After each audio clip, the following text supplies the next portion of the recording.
everybody, welcome to Sleep Talk. This is for our IB cast. The purpose is to discuss our feminine view on things like movies and media and etc. So let's say our names. I'm Morgan. I'm Shannon. And I'm Marlee. And I just want to interject. I just want to say how excited I am to be here because this is something we've been thinking about doing for a really long time, and it's really great to do it. We have a lot of excitement for this project, so I'm glad. Since freshman year, right? Yeah, we've been talking about doing this for a really long time. We're actually so just for some backstory, we're going to our senior year right now. So by the time you see this, there's a chance we might be in school again. I hope we can post this before. So that's really it. So what are we talking about today, Morgan? Today we are talking about the film Black Swan. Ah. Okay. What's up, fam? Today we're going to be doing some ballet exercises to better get in the vibe of what really Nina was going through and what type of pressure she was facing. Of course, in this type of at-home exercise, we're not really with the same pressures as in a studio, but we're going to bring you some of our trials and errors of becoming ballet masters. We practiced for 2 hours beforehand. So you'll see all the progress that we made. All the progress that we made. We're watching this video by Learn Basic Ballet Vocab with demonstration for beginners. We've also been going off some other stuff that we found on WikiHow. Exactly. So we're going to show you some of what we learned.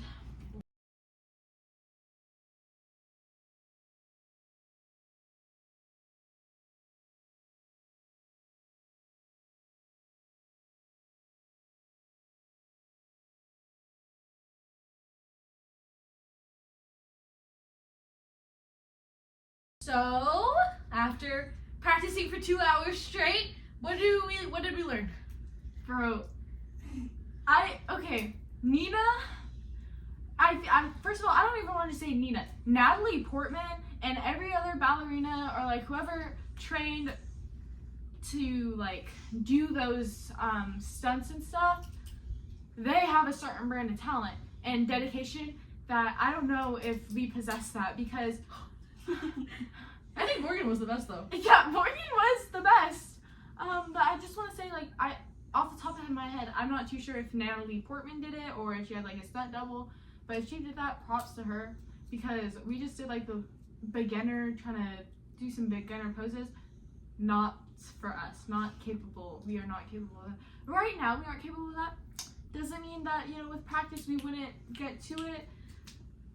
But yeah, it was really hard. It also actually made me think, so I was thinking we didn't have the same pressures of being in a ballet studio, being around other people that are really genuinely learning and professional teachers that know what they're doing. But it kind of made me recall something from a different movie, Possession. So, there's one scene where the main character, I think her name's Anna, it was a scene of when she was in a ballet teacher, she was in a ballet studio teaching a little younger girls, and it was a very high pressure moment because that's also a horror movie, a psychological horror. It's a very high pressure, tense moment, and I think that honestly reflects kind of what it is like in a ballet studio, super tense, high pressure to perform well. I think our studio, Shannon's living room, was very messy, very unorganized, even though we practiced for a while. Not yours. Our dances,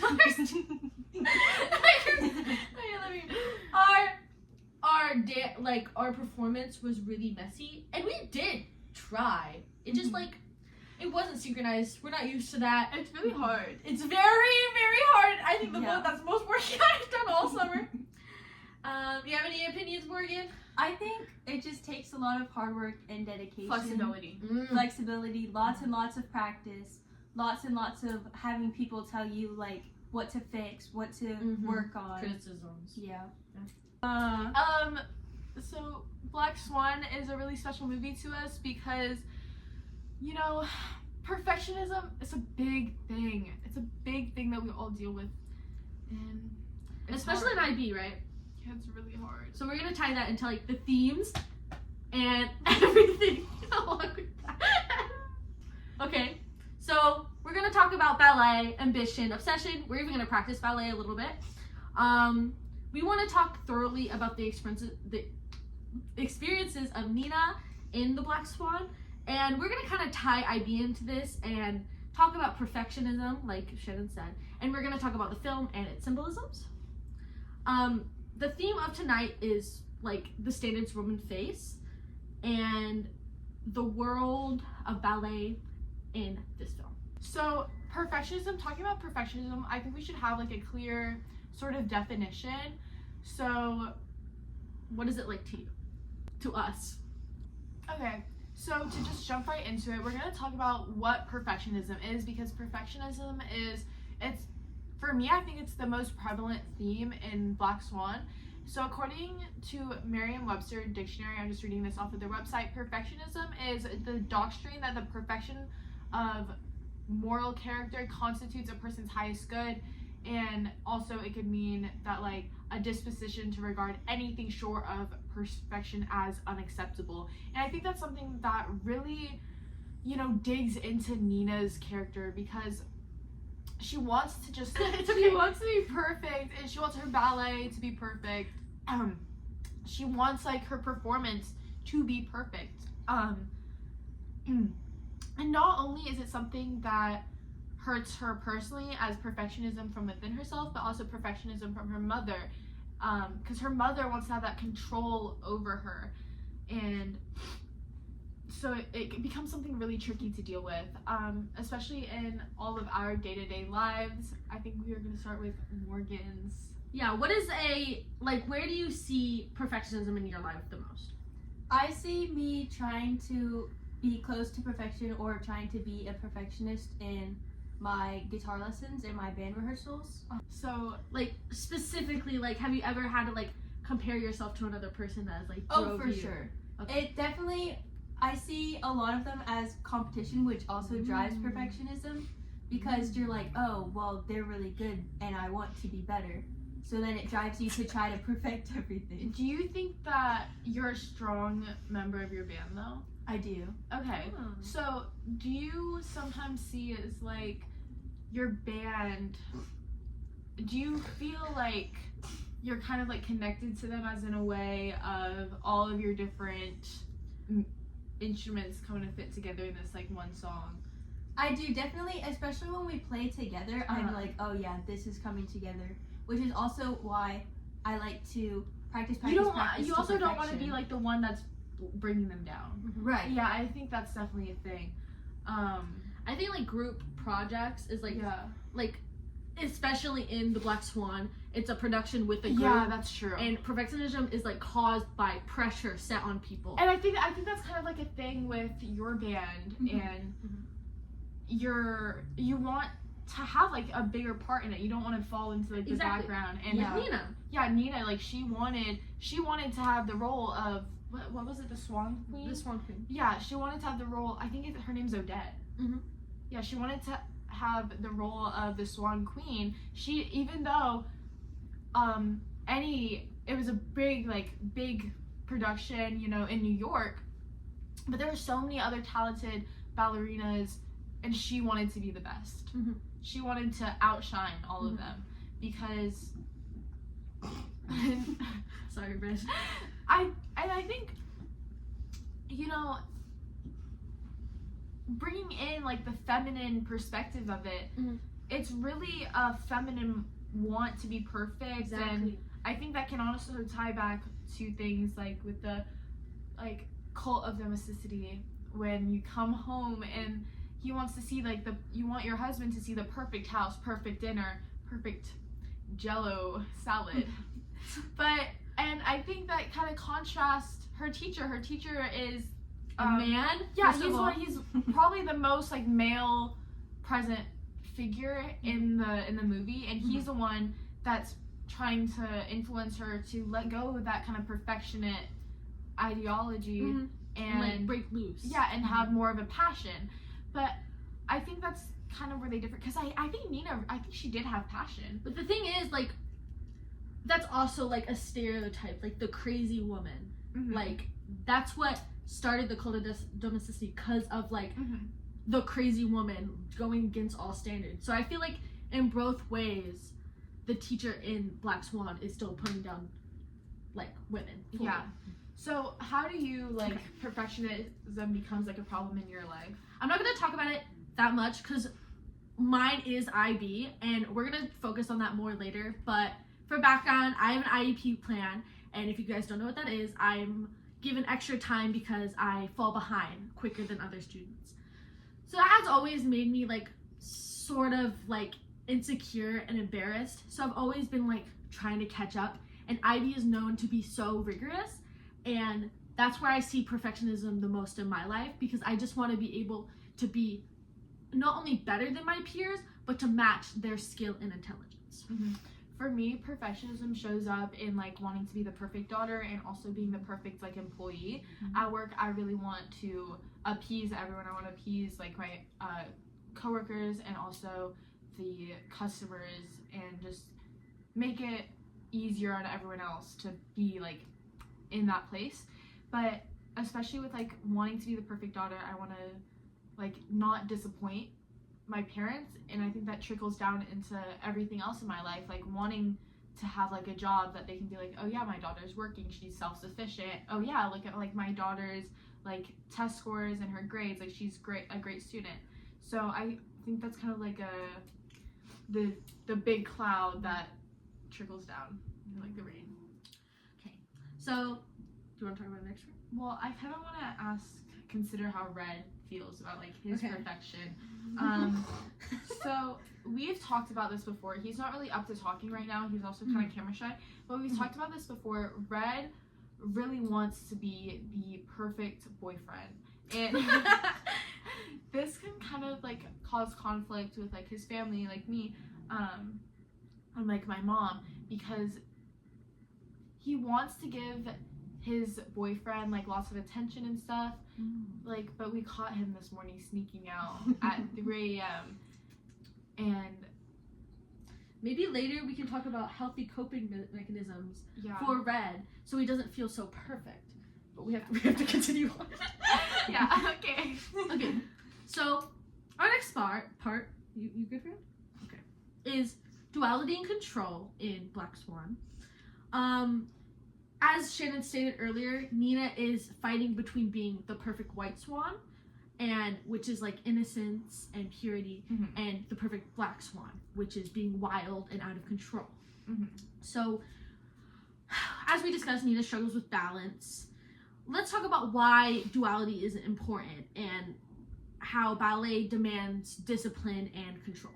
Personally, I see duality as in, you know, yes, the Black Swan is telling this story, but at the same time, it's also telling the story of the swan, of the white swan's fall into being the Black Swan, which we see at the end of the movie in the actual production. But we also see it all throughout. Like, she starts off this very innocent character. She never had, you know, a lot of male experiences, if you know what I mean. And, you know, and she still lives with her mom and everything. Like, she's a very innocent... And she had a very unhealthy relationship with her mom because her mom was so controlling over her. Yeah, but she was a very innocent character. And then as the movie progresses, she starts being more, like, rowdy. She starts going out more. She starts being more vicious. And I think we see that with, like, when I think she bites her teacher. Oh, yeah. Yeah, she bites his lip. So she kind of, herself, she's becoming the Black Swan. And obviously we see that with like the body horror bit, but it's also just part of like we see that also in the actions, and not just in how, you know, she starts like growing those feathers. I think there's also like, I want to discuss the symbolism in the Black Swan in this section.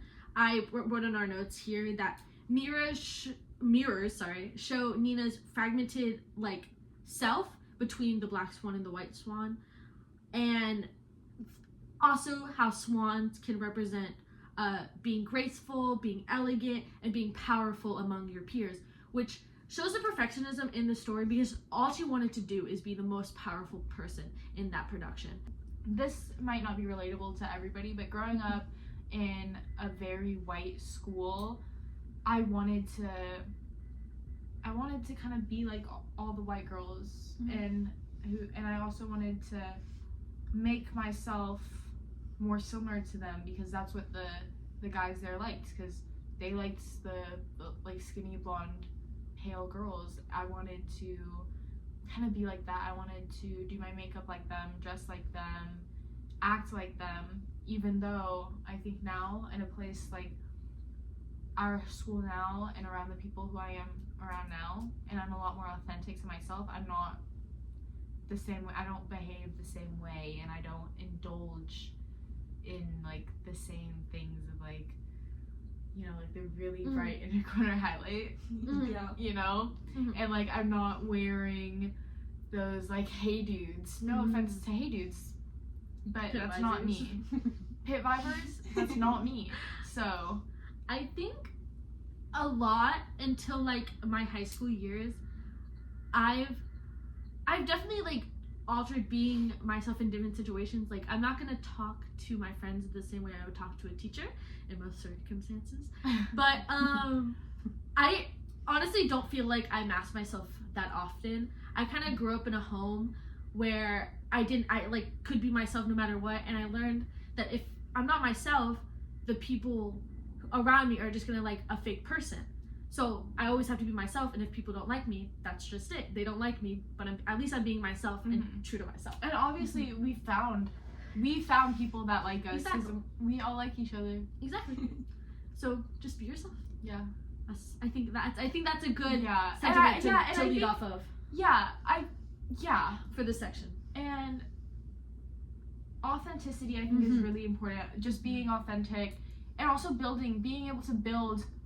If you're not going to be authentic, you're not going to be able to build those authentic connections, which I think Nina could have really benefited from actually having authentic connections with the other ballerinas and finding a place for her to just be a woman and be weak and stuff, because she was really socially isolated from the rest of the girls. I think Nina lying about herself to her teacher especially showed like how she was trying to be fake. She wanted to be this loose, and I think and I think that like kind of like lying to him about how so I also think like putting out those lies was her trying to build that perfect image for someone. Exactly. So what do you think, Morgan? I think that trying to be someone else is an experience that like a lot of people do go through, Especially women. especially like now, people like in your age group can be so like judgy, and especially when you're young, you take it to heart, and you're like, well, I want to be friends with them, so like you try to act like them,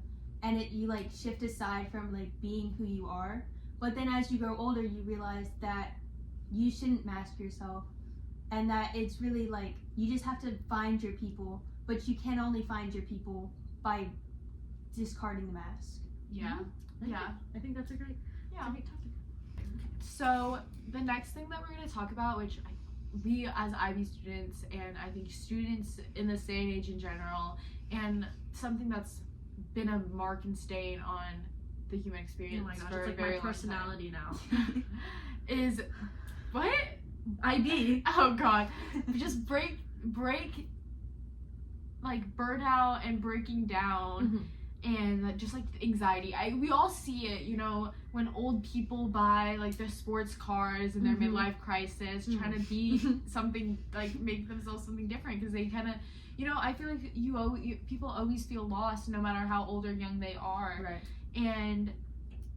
But I think what makes it so different at our age when we're younger is we don't have as many experiences under our That's belt. what I was gonna say. Yeah, we don't have as many life experiences. Yeah, so and I think a lot of people become like the self-definition of themselves that they have becomes shaped by their personal experiences and what they've done in life, and like who they are, what they have, like who they've met, who they choose to be around. And so with burnout, it really hurts perfectionism. Like if you are trying to be perfect, that burnout can really feel like a huge setback. Like a day can feel like years on your like like one day of not insecurity and like your impact. Like if you feel like for one day you don't do enough, that could like lead for like weeks long effects on your mental health. Especially with Nina, she was pressured to be flawless, and this leads to like a mental and physical decline where she's going crazy, she's hurting herself, she's hurting the ones around her, and it's just like it's like extreme perfectionism, and the film really shows how like trying to be perfect beyond what you actually could be professionally and emotionally will break down a person's self-esteem. It will alter their mind and think in ways that they've never thought before, which like I think it's perfect for what like perfectionism is. So I wanted to talk about the parallels to IB. As I said, if you guys don't know what IB is, it's International Baccalaureate. It's a Baccalaureate. Baccalaureate? International Baccalaureate. Oh. I think. I don't know. I don't think I've ever really learned how to say it properly. Honestly, and I think that shows us as IB students. We've been in this program for 4 years now. So I think we have room to talk. It's known for being rigorous and having a heavy workload. This is part of our workload during this I cast actually project. will make another just fix what she said. The IB diploma program is actually only 2 years, but we did freshman, sophomore year of pre-IB, which was kind of setting us up for it. But now we've got 1 full year of IB under our belt. I've seen people try to be like, should you join IB when they're just juniors? Nah. We've got junior year past us, behind us. Yep. Yeah, I think we're professionals on this. Professional IB students. And IB is known for pushing students to their limit. A lot, as Shannon said, a lot of people online do not recommend IB. I would recommend it though, for my situation. I think it pushed me in a level I would not be able to do in standard honors classes. Yeah, and you also meet people you really meet people that you wouldn't have normally been friends with. If I didn't do IB, I would have been at a different high school. I would never have met these honey bunches, these petal flowers. I know IB's not as small as it is everywhere, but in our school, IB's like 30 students. Yeah. It is so small, and it's such a community, and it's like I feel like they're my sisters and brothers. Like that's really how it feels. That you date. That you date. That's just it. But I wanted to talk about like personal reflections within IB. So I will go first about my personal reflection. It's when I was younger in elementary school and middle school, I was not one to get upset with C's. I'm sleeping. I was not one to get upset with C's. My parents never really pushed me that hard, so I was never like, oh, I'm gonna tweak out over anything really educational until I started IB. So it raised your standards. Yeah. Oh, so much. Freshman and sophomore year, I was kind of fine with getting worse grades than my peers, except in my sophomore year of high school, I fell in love with a subject, and I also started to really like a teacher, and this was my AP U.S. history teacher and my AP world teacher. We had him both years, and he regained my love for history, and I started excelling in that class. I never failed a test. I would get hundreds on a lot of the tests, and his tests were hard. I think we could all talk about that. Like in our sophomore year, I don't think anybody passed the first test. And it was just like, that was like my class that I wanted to excel in. Also introduced new standards to a lot of people that they weren't used to in like other like standard or just honors classes. I wanted to like impress this teacher more than anybody. So in my junior year, last year I guess, I was sick, and then I went on a cruise, so I missed a lot of days of school, and then I got a C on one of his tests, and I have never broken down more in my life. And I was like, it was crazy to me because it was a C. A C is a passing grade, and I cried over this C. And I cried for hours, and I didn't even like, my parents went out to dinner that night and I did not go with dinner with them because I was just so upset over this C.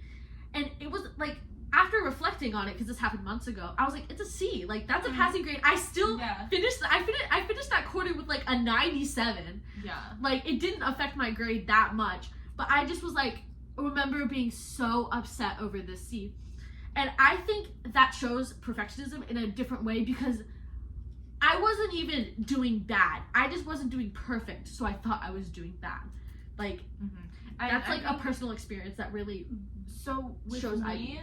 I got my first ever high school B. Okay, this is the first B. She's the genius, by the way, if you can't tell. No, but this is the first B that I've gotten since 4th grade. Dang. Like, I did not know it was since 4th grade. Yeah, so this is the first B that I've gotten, and both times it was in math, okay? And not just B on like an assignment, but like a cumulative semester B. And it did kind of ruin that like perfect track record, but it also didn't ruin like my academic career. Like, I still have a really high class rank. Like, I think last time I checked, it was in the top 5. There's nothing.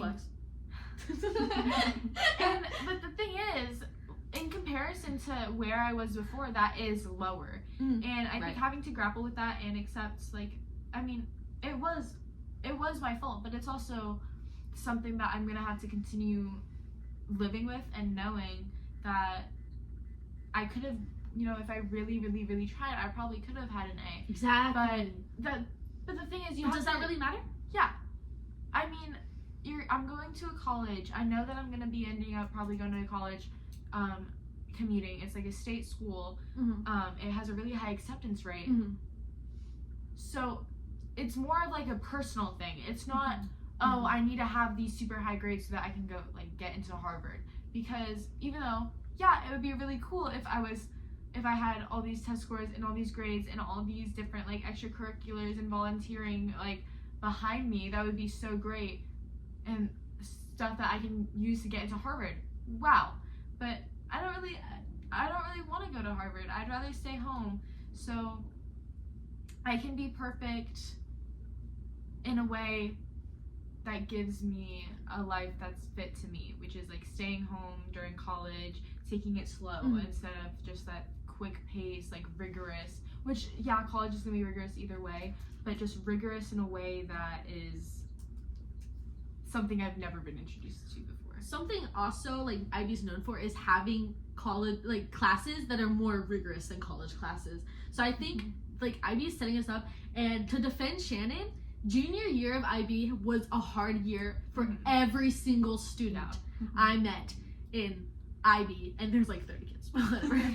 But it's like junior, everyone always says junior year is the worst, and so that was like amplified by being in IB, especially because like the workloads and like what we were expected of was a lot harder suddenly. So much pressure, and I think this year especially, our teachers put that pressure on us more than anyone. Like with like TOK, which is Theory of Knowledge, which is the class we have to take in IB. I think that whole class was like pressure on pressure on pressure on pressure. Yeah.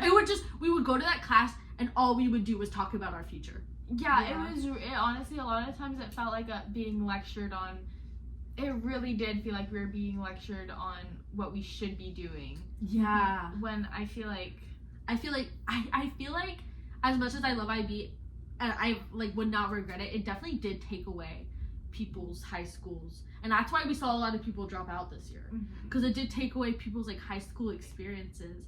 And to tie it back to Nina, I think the Black Swan ruined her ballet experience. Yeah. And I think all the pressure put on her, like, and that's why in the end we theorized that she passed away. Well, but she was still, I feel like she was still happy with it. She was still proud of herself. She was still satisfied. Yeah, she had that satisfaction. I am perfect. And even we see that, I think we can see that in our schooling. Like, I feel like we still feel like the people that had just graduated, got their IB diploma.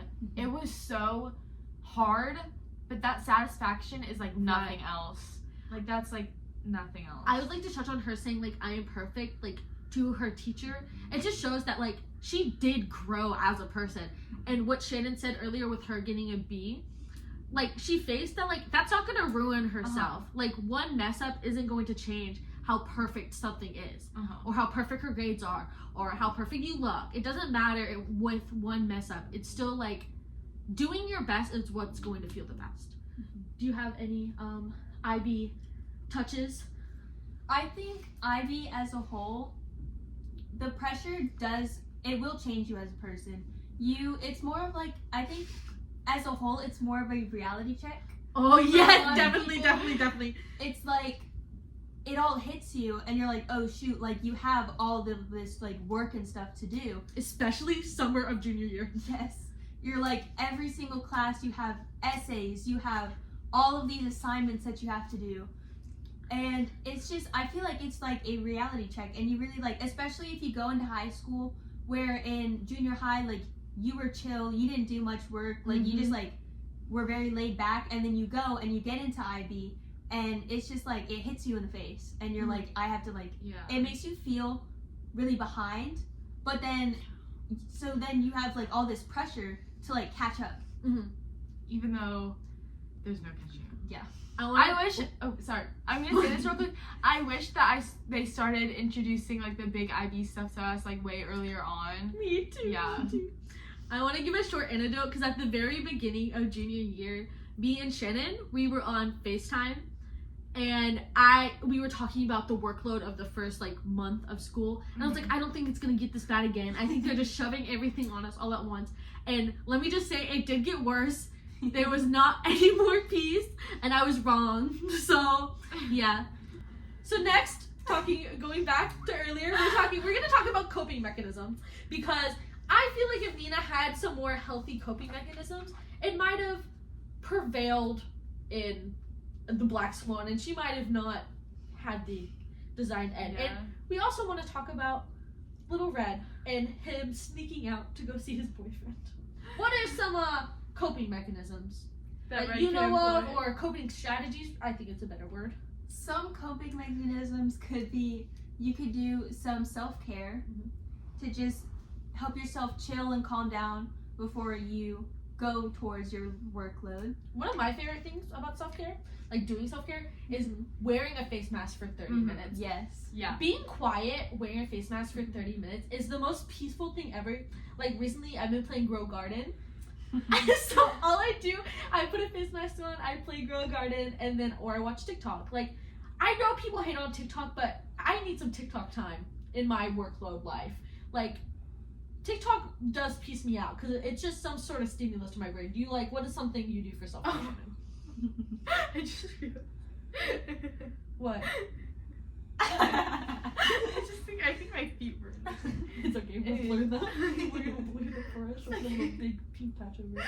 Okay, so for my self-care, I love showers. Okay, I love like shower, like You have a good like shower routine. A good little like shower diffuser, scents, bath salts, bath bombs.